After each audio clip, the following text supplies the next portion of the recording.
ଆଜି ଆମେ ଜାଣିବା କବନ୍ଧଭୂତ ବିଷୟରେ। କବନ୍ଧଭୂତ କ'ଣ ଏବଂ ସେ କେମିତି ଦେଖାଯାଏ ଏବଂ ସେ କ'ଣ କାମ କରେ, କେଉଁଠି ରହେ, ଏହି ବିଷୟରେ ଆଜି ଆମେ ଜାଣିବା।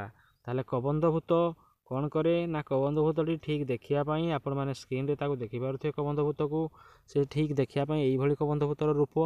ଏବଂ ସେ କ'ଣ କରେ ନା ମୁଣ୍ଡହୀନ ଭୂତ ପରି କବନ୍ଧଭୂତ କଥା କହୁଛି ଆମେ ଆଲୋଚନା କରିବା ଯେ ମୁଣ୍ଡହୀନ ଭୂତ ପରି ସେ କ'ଣ କରେ, କବନ୍ଧଭୂତର ମଧ୍ୟ ମୁଣ୍ଡ ନଥାଏ।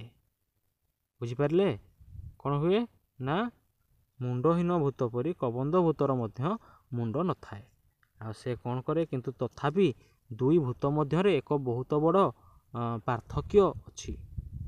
ତାହେଲେ ତାର ବି ମୁଣ୍ଡ ନାହିଁ, ମୁଣ୍ଡହୀନ ଭୂତର, ଆର ବି ମୁଣ୍ଡ ନାହିଁ, କିନ୍ତୁ ବଡ଼ ପାର୍ଥକ୍ୟଟା କ'ଣ ରହିଛି ନା କୌଣସି ଅଜ୍ଞାତ କାରଣ ଯୋଗୁଁ କବନ୍ଧଭୂତର ଧଡ଼ରେ ମାନେ ତା ବେକ ଯେଉଁଠି ଲାଗେ ସେଇ ଧଡ଼ରେ ମାନେ ଛାତି, ପେଟ ଇତ୍ୟାଦି ସ୍ଥାନରେ ଯୋଡ଼ିଏ ବଡ଼ ବଡ଼ ଆଖି ଥାଏ ଏବଂ ଗୋଟାଏ ବିଶାଳ ବଡ଼ ପାଟି ସୃଷ୍ଟି ହୁଏ। ବୁଝିପାରିଲେ?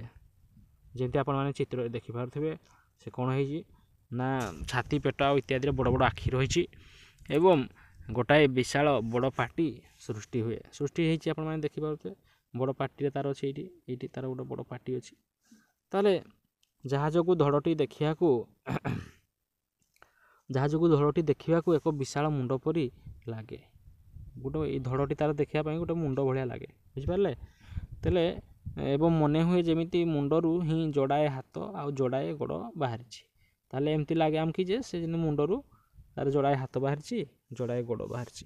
ମୁଣ୍ଡହୀନ ଭୂତ ଅପେକ୍ଷା କବନ୍ଧମାନେ 10 ଗୁଣ ଆକ୍ରମକ ହୁଅନ୍ତି। ତାହେଲେ ମୁଣ୍ଡହୀନ ଭୂତ ଯେତିକି ଆକ୍ରମକ ଥିଲା ଆପଣମାନେ ପଢ଼ିଥିବେ, ମୁଁ ଆଗ ଭିଡ଼ିଓରେ ଦେଖିଥିବେ ଆପଣମାନେ। ମୁଣ୍ଡହୀନ ଭୂତ ଯଦି ଦେଖିନାହାନ୍ତି ମୁଣ୍ଡହୀନ ଭୂତ ଭିଡ଼ିଓଟି ଯାଇକି ଦେଖନ୍ତୁ। ମୁଣ୍ଡହୀନ ଭୂତ ଯେତିକି ଆକ୍ରମକ ତାଠୁ ଏମାନେ 10 ଗୁଣ ଅଧିକା ଆକ୍ରମକ ହୋଇଥାନ୍ତି। ବୁଝିପାରିଲେ? ତାହେଲେ ଆମ ଭିଡ଼ିଓଟି ଯଦି ଭଲ ଲାଗିଛି ଏମିତି ନୂଆ ନୂଆ ଭିଡ଼ିଓ ଦେଖିବା ପାଇଁ ଆମ ଚ୍ୟାନେଲକୁ ଲାଇକ୍, ସେୟାର, ସବସ୍କ୍ରାଇବ୍ କରନ୍ତୁ। ରହୁଛି, ଧନ୍ୟବାଦ।